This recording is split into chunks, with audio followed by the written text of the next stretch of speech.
In a quiet suburban town, Emily Weaver was a young woman full of promise. At 22, she was studying psychology at a local college, with a life full of potential ahead of her. But one chilly fall night, she disappeared without a trace. No evidence, no leads, just a trail that led to nothing. Her parents, friends, and the police were left in despair as the months passed and hope faded. Days turned to weeks, then weeks to months, and the investigation hit dead ends at every corner. Some suspected foul play. Others thought she had run away, but no one could explain how Emily vanished so completely. Then, on the anniversary of her disappearance, a phone call changed everything. A year had passed, and the town had almost forgotten the tragedy. The media moved on, and Emily's case had become one of many cold cases. Her parents were still grieving, their lives irreparably altered by her disappearance. But one rainy evening, a woman who appeared to be in her late 20s walked into the local police station, drenched, disheveled, and confused.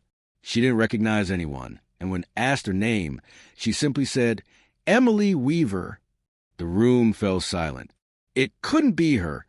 Emily had been presumed dead, and her body was never found. Yet, the woman who stood in front of them had the same piercing blue eyes, the same blonde hair, and the same birthmark on her wrist. Her return sparked a flurry of questions. Where had she been? How had she survived? Why had she returned now?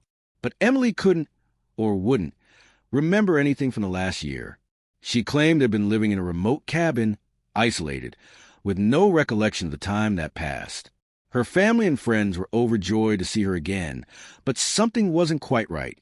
There was a coldness to her eyes, a distance in her voice, as if she was a stranger wearing Emily's skin. As the days passed, Emily began to adjust to life back in town. Her parents welcomed her home, trying to make up for the lost time, but Emily's behavior grew increasingly erratic.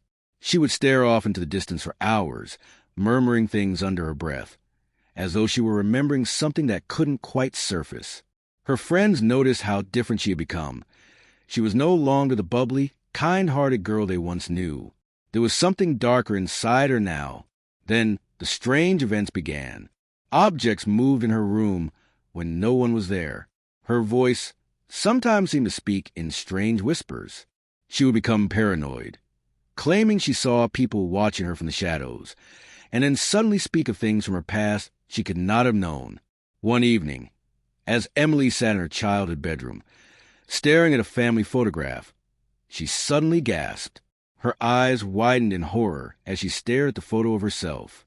She whispered, "That's not me." Confused, her parents tried to calm her down, but the next morning they found a disturbing letter hidden under her pillow, written in her handwriting, but it wasn't her words. It spoke of a dangerous truth and warned of a dark force that would come for her. Emily began to piece together fragmented memories, but the images that returned were disturbing. She had been in an abandoned building. No, a lab of some kind, and there had been people there watching her. There were experiments, procedures she couldn't understand. And then there was the man, the one who looked like her father, but wasn't. He had told her something about the project, but Emily couldn't remember the details. The truth came slowly, like a cold wind through the cracks of her memories. Emily discovered that she wasn't the same person she once was. The woman who had returned from the dead was not entirely human anymore. As the fragments of her memory clicked together, Emily remembered the experiments that had been conducted on her after she disappeared. She hadn't vanished by accident. She had been taken. Her disappearance was no accident. It was a result of a government project called Project Phoenix, a secret program designed to create people who could come back from death. Emily had died. That much was true. But what no one knew was that she had been reborn. Her body had been altered, her mind reprogrammed. She was an experiment, a failed prototype of sorts, and she had no memory of the procedure itself. In the time she had been gone, she had been used as a test subject in experiments that manipulated memories and altered brain functions.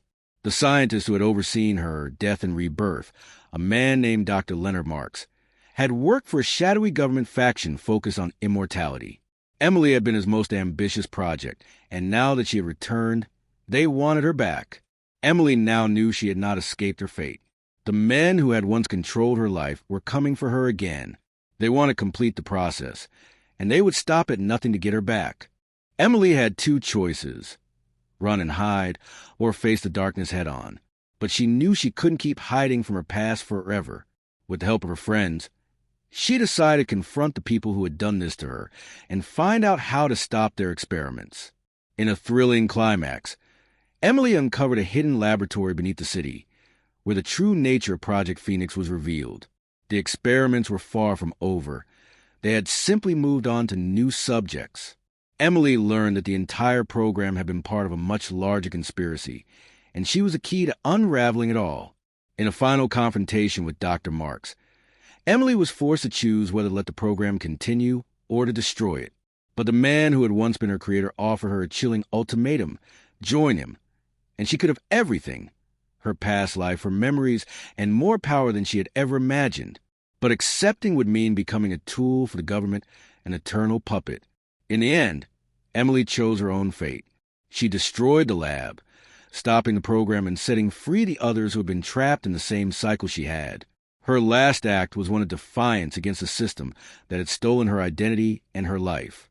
But as Emily walked away from the ruins, she knew that her past would always haunt her. The girl who had disappeared twice would never fully return. But she had finally taken control of her future.